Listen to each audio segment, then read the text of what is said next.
When I was 12, my father died in a mining collapse. They never recovered his body.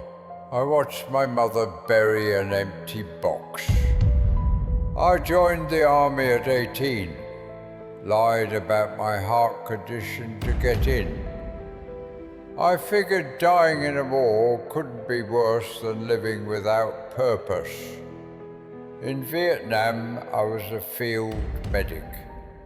I stitched legs back on boys still screaming. I watched men I shared food with die with their eyes open in my lap.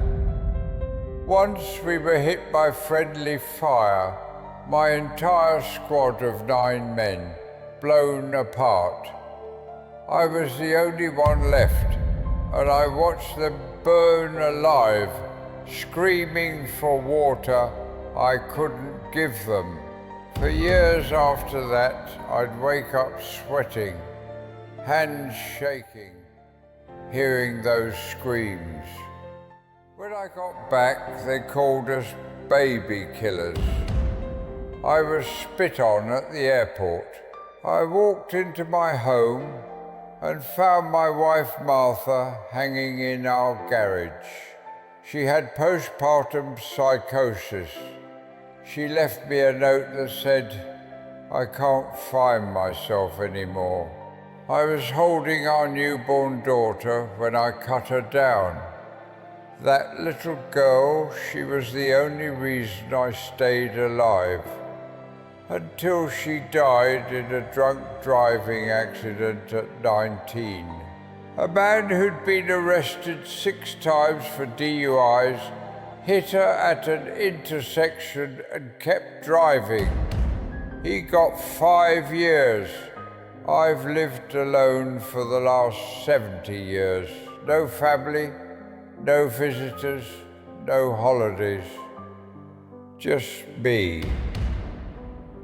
And this violin I found at a yard sale 40 years ago.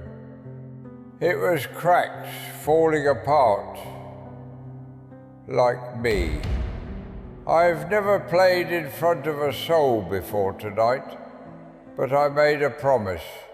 If I made it to 98, I'd come here.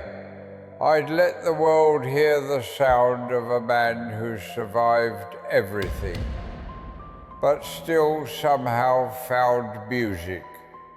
I know my heart is failing. I know this might be the end.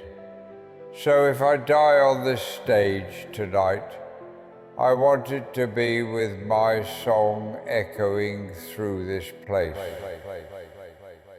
Good luck.